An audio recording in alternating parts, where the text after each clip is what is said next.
Қазір жасым 21 жасқа келді. Бой түзеп, етек жеңімді жиғалы қашан. Өткенімді еске түсіру қиын маған, деп көп кісілер айтып жатады ғой. Ал мен өткеннен қаша алмаймын. Еске алмайын десем, есімде тұрады үнемі. Өзім үйімнің тұңғышымын. Соңымнан ілескен 2 інім бар. Бұрындары үйде ұрыс-керіс болып тұратын. Үйдің берекесі көкке ұшып тұратын. Оған көңілім түссе де, әке-шешеммен бірге жүрген соң ұмытып кететін едім. Ата-анам қайта татуласқан соң. Бірақ 5 сыныпты аяқтап бітіргенде әкем мен шешем ақыры ажырасып тынды. Бастапқыда мамам "3 балам саған аманат" деп біздерді оңай тастап кете салды. Ал ойлаңыздаршы, қаршадай кішкентай қыздың нендей тауқымет кешкенін. Әкем ала таңнан қара кешке дейін үйде отырмайды ғой. Дардай бір әйелдің тірлігі маған жүк болды. 2 бауырға ана орнына ана болуға тырмыстым. Осылай қиналып жүріп, 3 күннен соң көргеде үйренесің дегендей, басқа салғанға төзіп, ет үйрене бастағанда, бір күні аяқ астынан анам келіп, мені алып кетті. Анамсыз тұп-тура 3 ай күн кешкен екенбіз. Мені қалада оқытқысы келіп алып кетті. 6 сыныпты осылайша қалада оқыдым. Ауылдан келген соң қалалық сыныптастармен ортақ тіл табыса алмадым. Әрқайсысының қолдарында телефон, қалталарында ақша. Менде мұның бірі де болмады. Жұпыны киінген мені ешкім жанына тартқан жоқ. Сонда да оларға өкпелемейтінмін. Өз шешем өгей шешеден ары қарайтын. Сенесіздер ме, менің мектептегі ата-аналар жиналысыма бір мәрте бармағанын мамамның. Тіптен жаңа жыл мерекесі қарсаңында маған киім қарап, не қолыма тиын ұстатқан жоқ. Сөйтсем, мектептегі жаңа жылымды ұмытып та кетіпті. Содан не керек? Шешемнің бір жылтырақ кофтасын тауып алып, бұтыма женси киіп, жаңа жылдық кешке бардым. Сонда маған сыныптас қыздар, "Киіміңді ауыстырып алсаңшы, осылай жүресің бе?"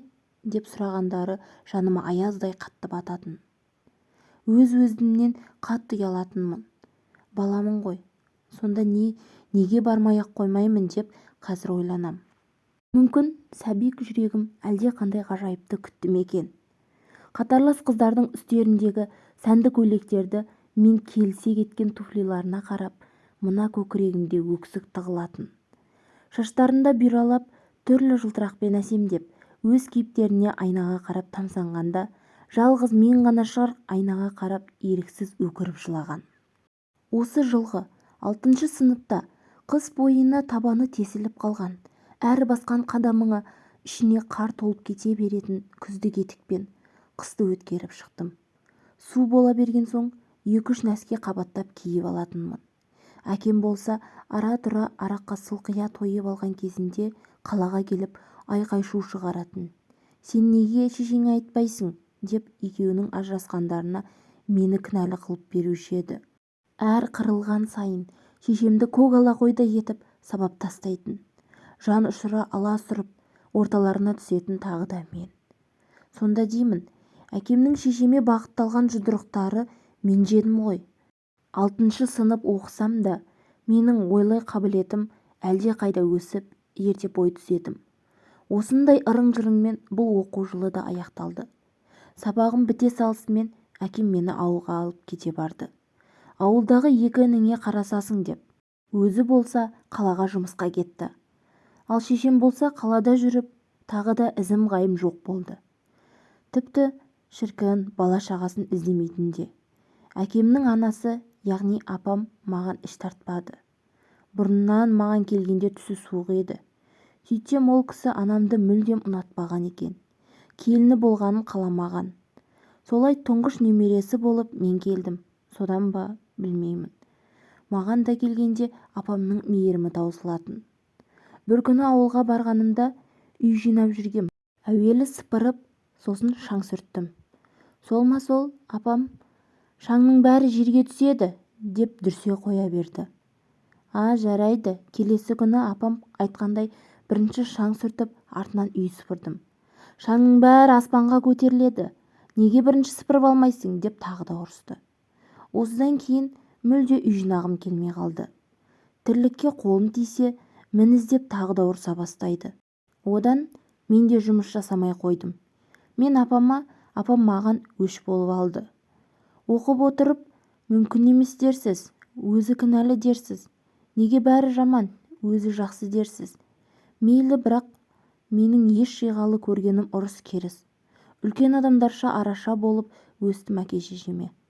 Түбі ажырасып кетсе де, айыпты тағы мен болдым.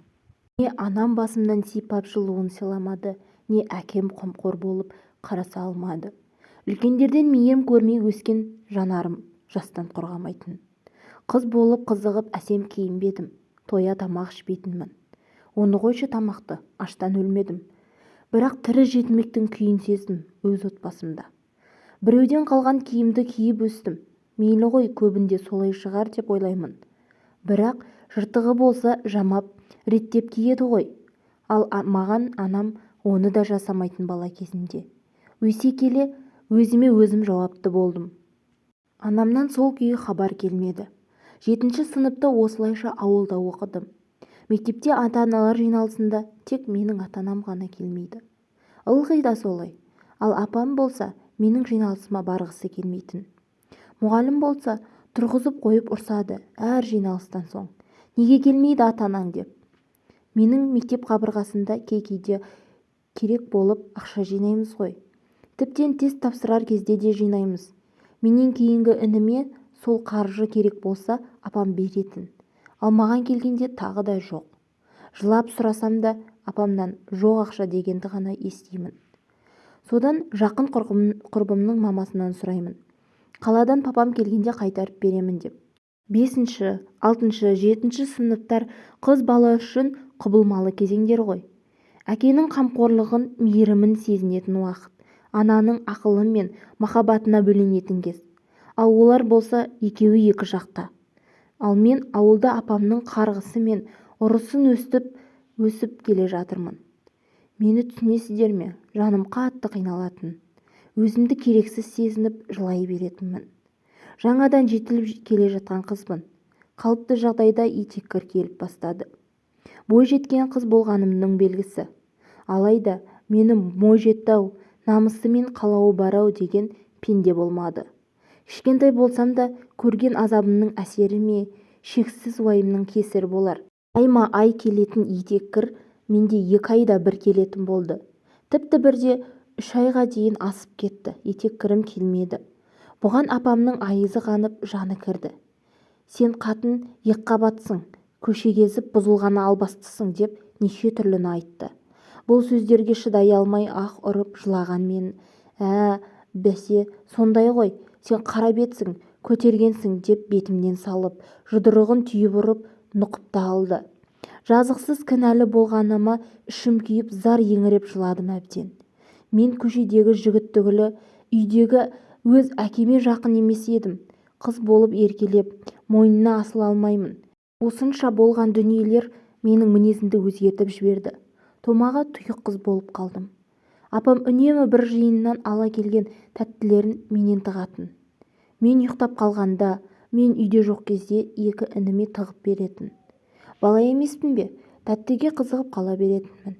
Кейде үйде апам жоқта, аңсарым ауып жегім келгенде апамның кәмпитті тыққан жерінен іздеп ұрлап жейтінмін. Мектептегі құрбым әке-шешесінің еркесі болды. Ішкені алдында, ішпегені артында. Уайым қайғысыз тағдырдың иесі еді. Әке-шешесі бір ретте қол көтеріп ұрған емес. Ал мен ше? Әкем әр ішіп келген сайын маған қоңырау шалып ұрмады. Неге шешеңе айтпайсың деп мені кінәлі қылудан шаршамайтын. Кейде телефон алмай қалсам, сол қаладан келіп ұрыстың астына алады. Білмеймін, бұлардың қаршадай қызға неге соншама өшіккенін. Әлі есімде, әкемнің қоңырауына жауап бере алмай қалған кезінде, сабақтан қайтып жатқанда, әкем сап етіп келе қалды. Неге жауап бермейсің деп ұрысқаны былай тұрсын, құрбымның көзінше бетімнен салып қоя берді. Дардай қызын алдына салып алып, үйге келгенше ұрсып келді. Ал шешем болса, сенесіздер ме, мен мейірленіп еркелеткен сәті есімде жоқ. Бәлкім болмағанда шығар. Далада ойнап жүрген сәттерінде айтқаныма құлақ аспадың деп достарымның көзінше ұрып, үйге сүйреп әкеліп, денем көгергенше шымшылап ұрып тастайтын. Ашуын менен алғаны ма сонда? Мама ұрмашы деп жан даусым шығып жылағаным әлі есімде. Осындай ырың-жырың өмірден әзер дегенде 9 сыныпты бітірдім. Шешем киіміме қарамаған соң ба, өз киімімді өзім тігіп, қиып-қиыстырып жүретін әдетім менің тігінге деген қызығушылығымды оятты. Дизайнер оқуын қалап тұрсам да, шешем мені жылатып тұрып басқа оқуға түсіріп жіберді. Колледжге түсе салып, жаз айында мамам жұмысқа тұрғызып жіберді. Әйтеуір өзінің кредитінің үстемақысын жабу үшін ғана. Ол кез 2018 жыл болатын. Таңнан кешке дейін 13 сағат 2000 теңге үшін жұмыс жасаппын сонда. Онда да қолыма бір тиын ұстатпайды анам.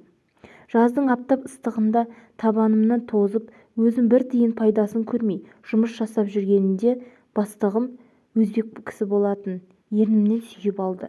Өзім онсыз да томаға тұйықпын. 16 жасқа келіп, ернім кеседен өзгеге тимеп еді. Мені басып, арымды таптаған мына кісіні рободыға дейін апарып арыз жазсам да, елімізде заң әлсіз, дәлел жоқ деп жауып тастады. Өзгеден көрген өрескел қылық өзегімді өксітіп жіберді. Өмірімді тіптен мәні қалмағандай. Жанашыр жақыным жоқ. Мына әлемнен кетпек болып 4 рет оқталсам да, өз жанымды өзім қия алмадым. Сабақ басталды. Жұмыстың кесірінен оқуыма да мандырап көңіл бөліп оқи алмадым. Өйстіп жүріп 19 жасқа келгенде шешем мен нағашы апам менің атымнан 1.250.000 теңге кредит алып, үйлерін күрделі жөндеуден өткізді. Тағы да ішпей жемей 100.000 теңгелік айлығымды кредитке құямын. Сондағы бір ай тозып жүріп жұмыс жасап, өзіме 20.000 теңге зорға алып қаламын. Сол ақша айдан айға әзер жетеді. Кейде кешкі ас ішпей жұмыста отырамын. Жаяу барып, жаяу қайтып та жүретін кездерім болды. Қиналып осылай жүргенімде інім телефонын жоғалтып, оған тағы да кредитке телефон алып бердім. Қазір міне, жасым 21-ге келді. Алла қаласа, міне соңғы ай. Кредитімнің соңғы айы 130.000 теңге төлесем, кредитімнен құтыламын. Сосын басқа жұмысқа тұрып, табысымды өзіме арнаймын деп қуанып жүрсем, шешем қуанышымды су сепкендей тағы да басып отыр. Енді пәтердің ақысын сен төлейсің дейді. Тағы да өзіме түк қалмайын деп тұр. 16 жасымнан бері мамамның қарызы мен үйінің ремонты үшін жұмыс жасап келемін. Ал олар мұны түсінер емес. Демалыста түрлі тәтті салаттар жасап қойсам да, оларға жақпаймын. Иттен де жалқаусың дейді маған. Енді бүгін ыстық бауырсақпен шай ішсін деп пісіріп қойдым. Сонда да естігенім, егайстсің сен, иттен де жалқау бәле деп айтпаған сөзі қалмады. Бар жазығым апамның беліне жабыстырылған суықты алатын пластырды сүртпегенім үшін. Иісі сасық өте. Мен қатты жеркеншекпін. Иісінен жолай алмаған едім. Міне, бүгін болған жағдай үшін мені болашақ күйеу балдарының көзінше күзде тұрмысқа шығайын деп жатырмын. Мені жерге ұрып, намысымды таптады. Бұған қарасаң, аш қаласың сен. Бұл иттен де жалқау эгоист деп тастады. Шыны керек, бәрін тастап бөлек кетіп қалғым келеді. Бірақ мұным дұрыс не бұрыс екенін білмеймін. Әке-шешеме қарсы болып теріс баталарын алмайын десем де, олар мені ойлар емес. Көңіліме ешқашан қарамаған. Осы жазбам арқылы көпшілік маған ақыл кеңестерін берсе екен. Өзіме не керегін алайын деп едім.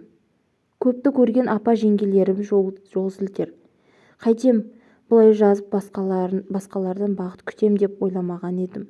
Алайда туғандарым маған осылай жасап жатқан соң не жасарымды білмей қалдым.